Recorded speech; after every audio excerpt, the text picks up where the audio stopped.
Jesus diz amém. Quero pedir a vocês para se colocarem em pé, por favor. Eu estava ali adorando a Deus naquele momento do louvor e já sentia a presença de Deus. Não tem coisa melhor do que estar na presença de Deus adorando ao Senhor. E este momento é um dos momentos importantíssimos do culto, porque é o momento da gente ouvir Deus falar através da sua palavra. Quantos amam a palavra de Deus?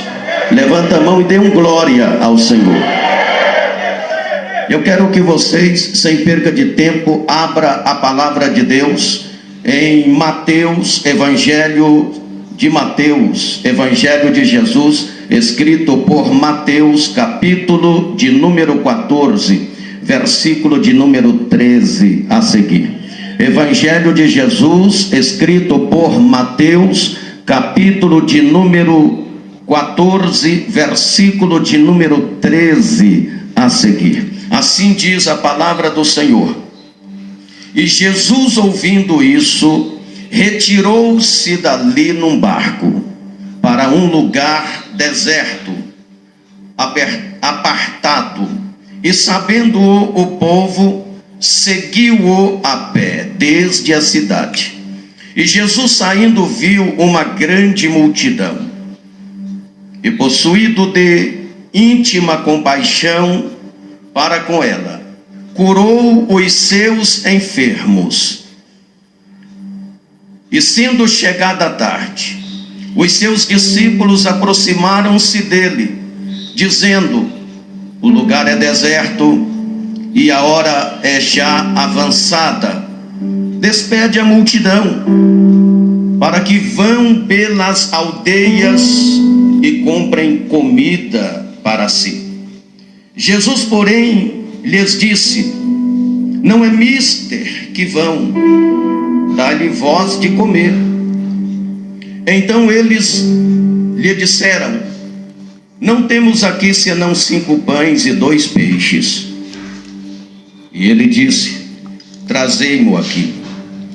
Tendo mandado que a multidão se assentasse sobre a relva, tomou os 5 pães e os 2 peixes, e erguendo os olhos aos céus, os abençoou, e partindo os pães, deu-o aos discípulos, e os discípulos à multidão. E comeram todos e saciaram-se, e levantaram dos pedaços que sobejaram 12 cestos cheios. E os que comeram foram quase 5.000 homens, além das mulheres e crianças. Amém? Curve a sua cabeça, fechem os teus olhos e orem dizendo assim: Senhor Jesus, mais forte, Senhor Jesus, eis aqui a sua palavra, que é santa, é fiel, é verdadeira, é poderosa, é inerrante e é infalível e é digna da nossa aceitação. Senhor, o meu coração está aberto para receber a sua palavra. Fala neste momento ao meu coração. Amém? Meus amados, toma o seu assento em nome de Jesus. Quero que vocês fiquem bem tranquilos. Quando sentir a presença do Senhor Jesus, não há nenhum problema, não é proibido glorificar a Deus e aplaudir o Senhor com palmas. Aleluia. Isso, podem glorificar o nome de Jesus.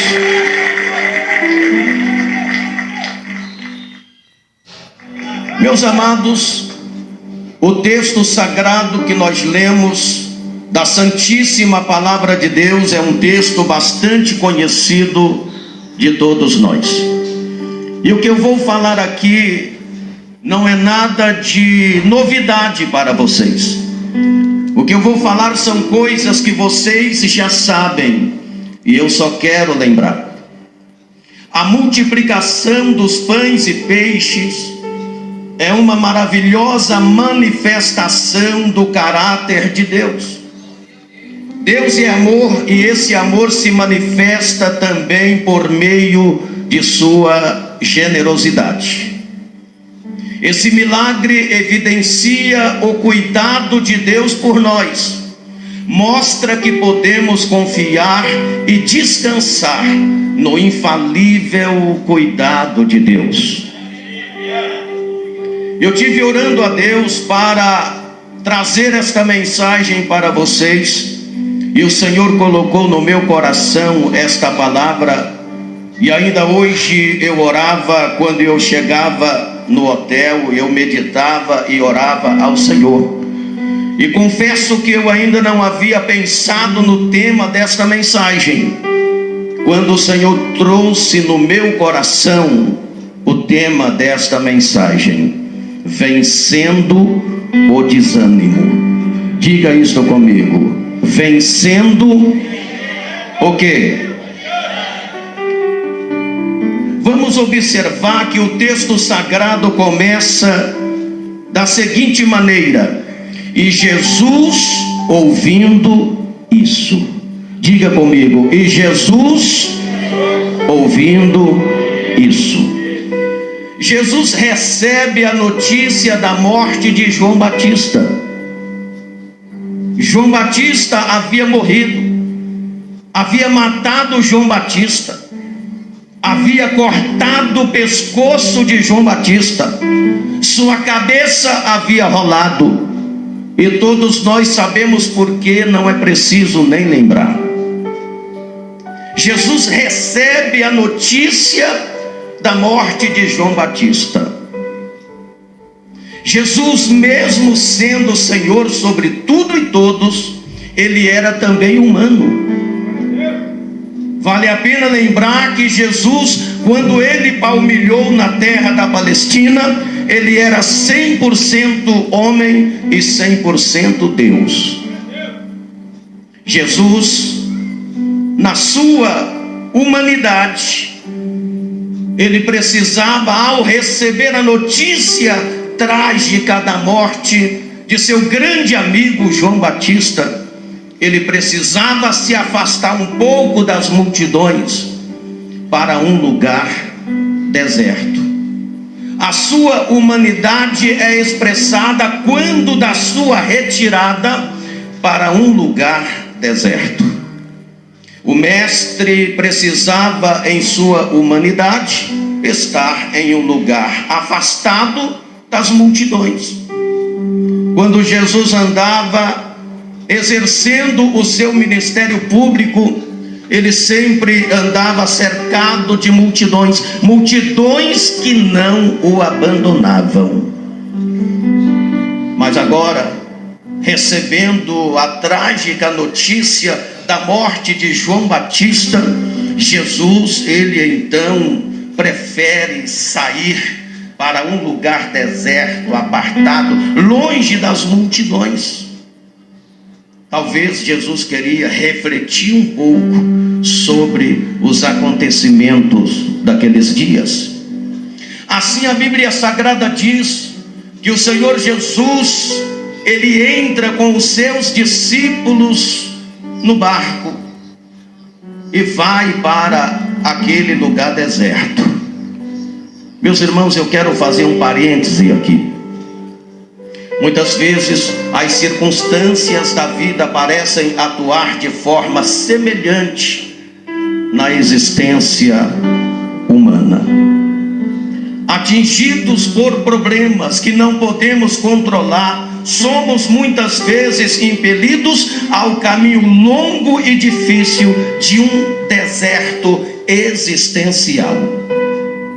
E nesse deserto passamos por diversos problemas: crise emocional, problemas de ordem sentimental, problemas financeiros e espirituais, autoestima em baixa e etc. Olhamos ao nosso redor e tudo parece difícil. São verdadeiros gigantes E pior ainda, olhamos e vemos que nós não temos recursos para combatê-los.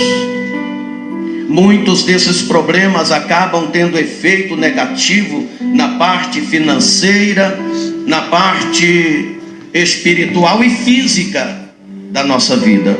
Isso porque o ser humano é um ser biológico, social e espiritual. Há muita somatização que influencia nas nossas decisões. Às vezes nos achamos num deserto, onde os recursos são poucos, quase nada, inexistente, para atender às nossas demandas, para atender às nossas necessidades. Quando nós olhamos lá no segundo livro, na segunda carta a Coríntios, no capítulo 4, versículo 8, quando Paulo ele escreve a sua segunda carta à igreja de Corinto, Paulo ali está falando sobre os desafios que aqueles que decidem seguir a Jesus enfrentam. E ali Paulo fala uma palavra muito especial que nós devemos, cabe muito neste momento da nossa mensagem, quando Paulo diz: irmãos, perplexos, mas não desanimados. Nós estamos vivendo tempos, acontecimentos que nos trazem perplexidade. E como não se bastasse a perplexidade, isto acaba gerando em nós um sentimento de desânimo. Paulo disse: perplexos, mas não desanimados. Perplexidade é aquilo que acontece no momento, que nos causa comoção, surpresa e impacto. Perplexidade e desânimo são experiências dramáticas que podem acontecer na vida de qualquer servo de Deus. Isto por causa de algumas razões. Primeiro, por causa da nossa natureza humana. Segundo, por causa da nossa fragilidade natural. Terceiro, por causa dos intentos, ataques do adversário. Aí vem as crises, a insegurança, as adversidades e etc. E é preciso que o servo de Deus, a serva de Deus, saiba lidar com esses acontecimentos para que não sejam dominados pelo desânimo. O desânimo tira a nossa motivação. Uma pessoa desanimada, ela perde a motivação de lutar pelos seus ideais. O desânimo ofusca a nossa visão. Uma pessoa desanimada, ela perde a visão, ela perde a noção das coisas, ela perde a noção da realidade.